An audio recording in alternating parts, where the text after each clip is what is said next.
let's jump into that first story. We got this one from the Daily Caller. Poll.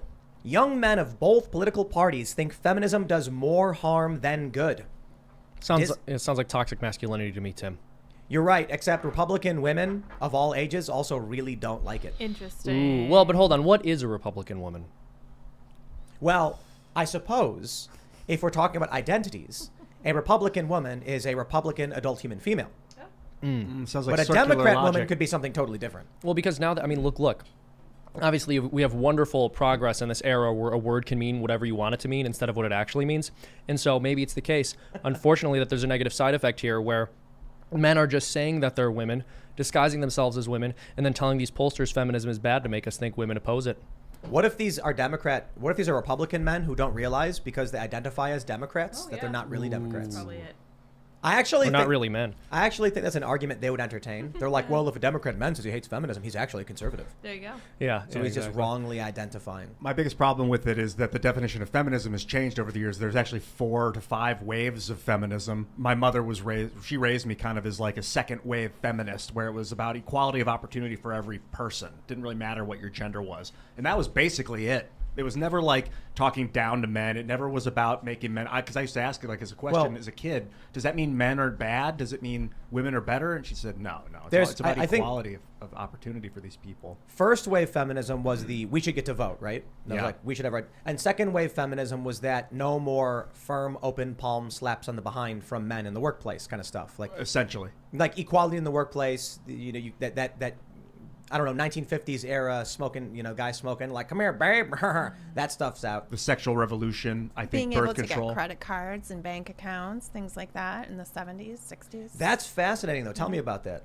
Well, it used to be that women used to have a harder time with that kind of thing, being able to get mortgages and bank accounts and things. So, when like the Equal Rights Act and everything was able to help us with that. Well, but do you know why that was? Was it like men at banks were like, babe, you think I'm giving you a loan? Never gonna happen. Yeah, get out of here. I think that was the 20s, though, by the way. In the 70s, they were hippies, right? Yeah, I think that it was, just previously not illegal to discriminate against somebody because of their sex. And so, maybe for whatever reason, banks just said, well, maybe as a woman, you're going to have a baby and not pay your loan back or whatever it was. For whatever reason, they just didn't tend to extend credit to women. I think, it probably was? The woman would go in to get a credit card and they would say, and is your husband okay with this? And when they were like, my husband doesn't matter, they'd say, well, he pays the bills, doesn't he? So, before women were as prominent in the workplace or in higher positions, they probably just said, you have lower credit just inherently by not doing these jobs. Sure.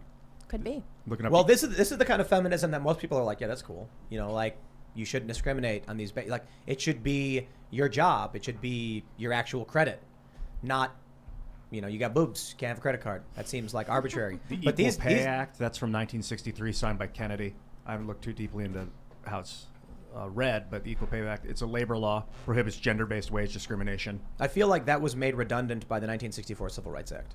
Could have been. Maybe a precursor to that. Yeah.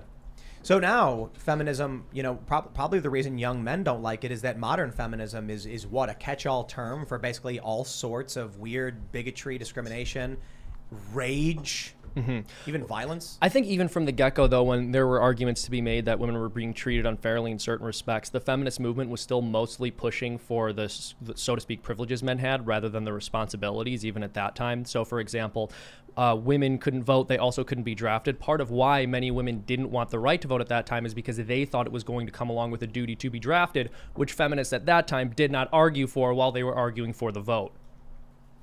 So you're saying women should be drafted? Well, no, my point is that I think part of the issue is even from the beginning when we're discussing legitimate issues, feminists were more or less, they were saying men and women are equal and should be treated equally in every respect, but then they would conveniently ignore the responsibilities men had, which women didn't, and not pursue equality there.